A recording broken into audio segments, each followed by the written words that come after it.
साधक कामना को पहचानना सीखे और जहां काम अंदर आवे तत्काल उसको नष्ट करना सीखे। ये भगवत शक्तियों से संपन्न है, तो भक्त के ऊपर क्यों आक्रमण करते हैं? उसके अहंकार का नाश करने के लिए, शरणागति पुष्ट करने के लिए। ये अनुभव की बात कह रहा हूं। शरणागति में जहां कच्चाई होती तो वीर योद्धा घेरते हैं आसपास, तो हमारा मन भागता है प्रभु की शरण, त्राहिमाम। तो कहते आओ, हम ही ने तो लगाया है इनको, नहीं हम ना लगाते तो तुम अहंकार से फैल जाते, आओ। तो अहंकार रहित करने के लिए भगवान इशारा कर देते। देखो प्रश्न करके, प्रशंसनीय वो है जो इस समय विकार से लड़ रहा है, हर विकार को रौंद रहा है और अपने हृदय की मलिनता को सामने रख रहा है। कौन है हृदय की मलिनता को रखता है? प्रशंसनीय वो है इस समय जो अपने जीवन को संभाल ले। भगवान की असीम कृपा है उन उपासकों पर जो यौवन अवस्था को पवित्र करके चला रहे हैं। ये क्या जाने, ये तो जरा सा छींक दोगे तो तैयार हो जाएंगे वो हल्ला मचाने में। ये साधना जानते हैं क्या? ये चढ़ाई चढ़े हैं क्या? ये फिसलने वाला कितना मेहनती होता है जो चढ़ के जाना चाहता है। 1000 बार परास्त होने पर भी हमारा वो उदासीपन नहीं आना चाहिए, निराश नहीं होना चाहिए। चूक गए, इस बार भी चूक गए, आगे बढ़ेंगे, रौंदेंगे हम हरिनाम के बल से। जब जानकारी हो गई कि ये काम पाप करा रहा है, तो हम इस जानकारी का प्रयोग क्यों नहीं कर पा रहे हैं? भगवान ने 3 उदाहरण दिए। उपासक में ये 3 तरह से ज्ञान ढक जाता है, तब काम अपना प्रभाव दिखाता है। 3 इसकी स्थितियां हैं। जैसे धुएं से अग्नि ढकी रहती है, ऐसे ही काम विवेक को, ज्ञान को ढक देता है। अब जीव ही भोग इच्छा प्रकट हुई, धुआं पैदा हो गया, भोगों की न भोगों, पाप तो नहीं बन जाएगा। साधक अगर सावधान हुआ तो तत्काल प्रयासरत हो जाता है इस धुएं को हटाने के लिए। फूंक मारने का मतलब कीर्तन शुरू हो गया, वो सत्संग शुरू हो गया, किसी संत के पास तत्काल बैठ गया, उसकी वाणी सुनने लगा, वो धुआं खत्म हुआ। फूंक लगी, आग जली, धुआं खत्म, ठीक निर्णय होगा। नहीं नहीं, ऐसा नहीं करना। अरे अन्य शरीरों की अपेक्षा मनुष्य शरीर सर्वश्रेष्ठ है, इसमें विवेक है, हम कैसे ऐसा पशुवत आचरण कर सकते हैं? नहीं, अरे मन नहीं, तेरी सलाह नहीं। अब वो फूंक रहा है, आग पैदा कर रहा है, ज्ञानाग्नि पैदा कर रहा है। पर बहुत प्रवीण साधक नहीं, उससे प्रवीण मन है, वो सुख को सुख मानकर भोगने की लालसा प्रबल होने के कारण वो धुआं नहीं हटा पा रहा, वो उसी में और राग कर रहा है। प्रथम अवस्था में हटा लिया तो हटा लिया, नहीं दूसरी अवस्था में बहुत ही भयानक स्थिति हो जाएगी। ये अवस्था बदलने में देर नहीं लगती, कहने में देर लगी। दूसरी अवस्था हो जाती दर्पण में ढका हुआ मैल। उसमें तो फूंक केवल मारनी थी कि आग प्रज्वलित हो गई, क्योंकि तैयार एकदम ज्ञान है, पर धुआं जैसा ढक गया, काम ने ढक दिया। जब दूसरी स्थिति आई उसी उपासक की कि इसका प्रायश्चित भी तो हो सकता है, अब वो मल लग गया। जैसे दर्पण में गाढ़ा मल पोत दिया जाए तो बिल्कुल दिखाई नहीं देगा कि हमारा रूप कैसा है, वो दिखना एकदम बंद हो गया। उसमें तो दिख रहा था, धुआं है, आग है, मतलब विवेक काम कर रहा था। थोड़ा फूकने की जरूरत थी, ज्ञान की प्रज्वलित करने की जरूरत थी, पर वो उधर ना की तरफ वृत्ति ना ला करके हां की तरफ वृत्ति ले आया, तो दूसरी सीन पैदा हो गई स्थिति। जैसे दर्पण में मल ऐसे लगा दो तो बिल्कुल नहीं दिखेगा, और वो बिल्कुल निर्णय नहीं कर पा रहा। ऐसी कामना का वेग बढ़ा तो ये भूल गया कि मैं साधक हूं, मेरा कर्तव्य क्या है, मैं अकर्तव्य करने जा रहा हूं, ये भूल गया। इतना महत्व बढ़ गया कि निर्णय करने की क्षमता खत्म हो रही है कि मैं एक साधक हूं, मैं उपासक हूं, पापाचरण नहीं करना चाहिए। ये किसी का भी हो सकता है। पहली दशा बहुत जल्दी हटा जा सकता है, फूंक मारी हट गया, आग पैदा हुई ज्ञान की, नहीं नहीं।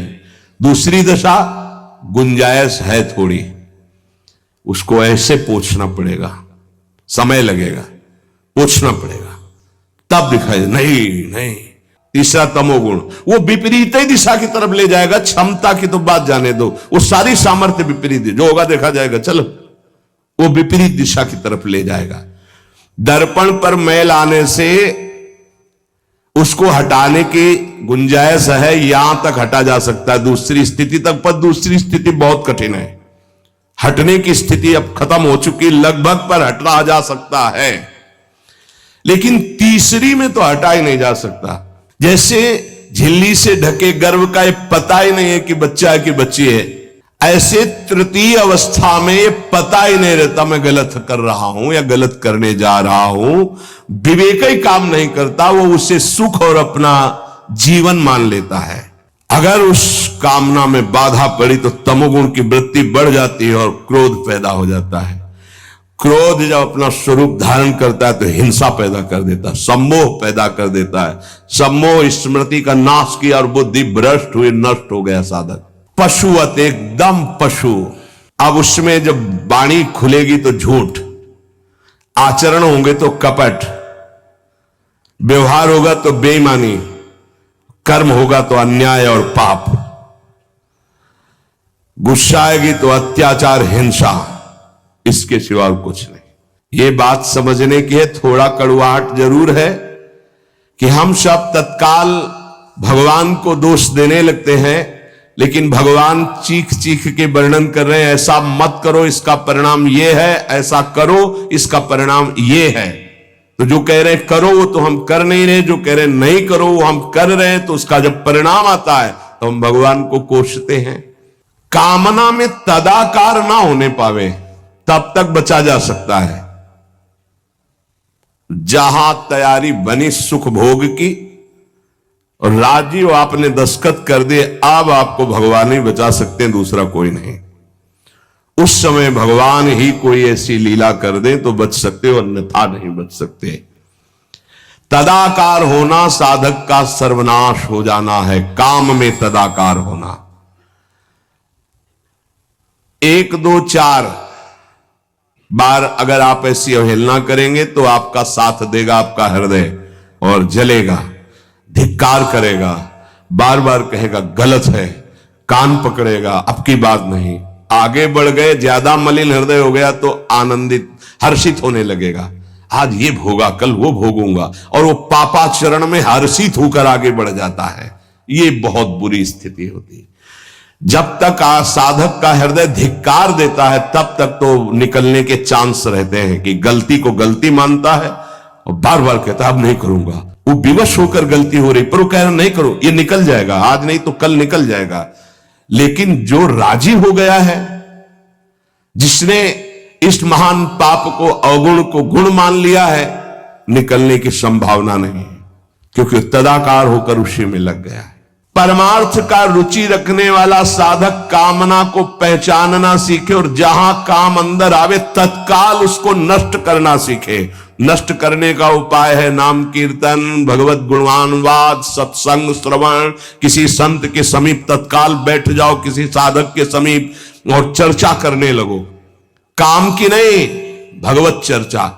ये भी बताने की जरूरत नहीं कि मेरी स्थिति गड़बड़ है, थोड़ा मुझे, कुछ नहीं, उसकी चर्चा नहीं। अगर ऐसा बोले तो उसकी सत्ता दृढ़ होगी। शांत, थोड़ा मन विक्षेप में आया, ऐसा लगा कि आपसे वार्ता करें तो थोड़ी देर आप सुनाइए, गोपी गीत सुनाइए, आप चतुराशी जी का थोड़ा कुछ, आप कुछ प्रभु के विषय में कोई सिद्धांत की चर्चा, सत्संग लगा दीजिए, सत्संग सुनने लगिए, एकांत से हट जाइए, बाहर मैदान में आ जाइए। तो किसी भी तरह से आपको उस समय बदलना है, चिंतन बदलना है। नाम चल रहा है तो विवेक ठीक है, वो बचा लेगा आपको। इसीलिए भगवान का आश्रय लेकर भक्ति करने वाला उपासक बहुत जल्दी विजय प्राप्त कर पाता है इन विकारों पर, अन्यथा मार के गिरा देते। बहुत बड़े विजयी योद्धा हैं, काम क्रोध लोभ मोह मद मत्सर, हरि बचावे। वैसे कहा भी है हरि ने कि मामेवे प्रपद्यन्ते माया में ताम तरन्ति ते, मेरी शरण में आ जाओ तो बच जाओगे। समस्त दोषों का नाश, समूल काम का नाश, समस्त संबंध विच्छेद, एकमात्र भगवान का आश्रय लेकर भजन करने से हो जाते हैं। घबराना नहीं। प्रार्थना है अपनी तरफ से, 1000 बार फिसल जाए तो 1001 बार भी हिम्मत रखे, पड़े ना रहे। आखिरी श्वास तक हम बाजी जीतने की कोशिश करेंगे, क्योंकि ये खिलाड़ी किसी और के नहीं, हरि के ही हैं। जिस दिन हमारा अहम धूल धूसरित हो जाएगा तो 1000 के बाद भी हम उन पर विजय प्राप्त कर लेंगे। इसलिए किसी भी स्थिति में कोई भी उपासक निराश तो होवे ना। प्रशंसनीय वो है जो इस समय विकार से लड़ रहा है, हर विकार को रौंद रहा है और अपने हृदय की मलिनता को सामने रख रहा है। कौन है हृदय की मलिनता को रखता है? प्रशंसनीय वो है इस समय जो अपने जीवन को संभाल ले। भगवान की असीम कृपा है उन उपासकों पर जो यौवन अवस्था को पवित्र करके चला रहे हैं। आप प्रभु के लिए इतनी जलन सह रहे हैं ना, वो बहुत कृपाल है, वो देख रहे, एक एक सेकंड का हिसाब होगा। आप लोग ऐसा ना समझे कि आप जो कष्ट सह रहे हैं, आप जो जल रहे हैं, आप जो बेगों को सह रहे हैं, तो इसका कोई परिणाम नहीं। भगवान बिक जाएंगे, ध्यान रखना। वो देख रहे हैं, उनके लिए तुम सह रहे हो। इसलिए हमारी प्रार्थना मानना, कभी भी किसी भी स्थिति में उदास, निराश और कदम पीछे मत हटाना। आखिरी श्वास तक योद्धा दुश्मन को परास्त करके विजय श्री की आशा रखता है, और हमारी आशा इसलिए पूरी होगी कि हमारे साथ प्रियालाल है। 1000 बार परास्त होने पर भी हमारा वो उदासीपन नहीं आना चाहिए, निराश नहीं होना चाहिए। चूक गए, इस बार भी चूक गए, आगे बढ़ेंगे, रौंदेंगे हम हरिनाम के बल से। निराशा नहीं आनी चाहिए अंतिम श्वास तक, क्योंकि युद्ध किसी साधारण से नहीं हो रहा, ये भगवत शक्तियों से संपन्न है। तो भक्त के ऊपर क्यों आक्रमण करते हैं? उसके अहंकार का नाश करने के लिए, शरणागति पुष्ट करने के लिए। यह अनुभव की बात कह रहा हूं। शरणागति में जहां कच्चाई होती तो वीर योद्धा घेरते हैं आसपास, तो हमारा मन भागता है प्रभु की शरण। त्राहिमाम, तो कहते आओ, हम ही ने तो लगाया है इनको, नहीं हम ना लगाते तो तुम अहंकार से फैल जाते, आओ। तो प्रणाम है इनको कि इन्होंने भगवान की शरणागति पुष्ट की, इन्होंने भगवान का आश्रय दिलाया। अगर ये जलाते नहीं तो इधर आना ही नहीं होता। और ये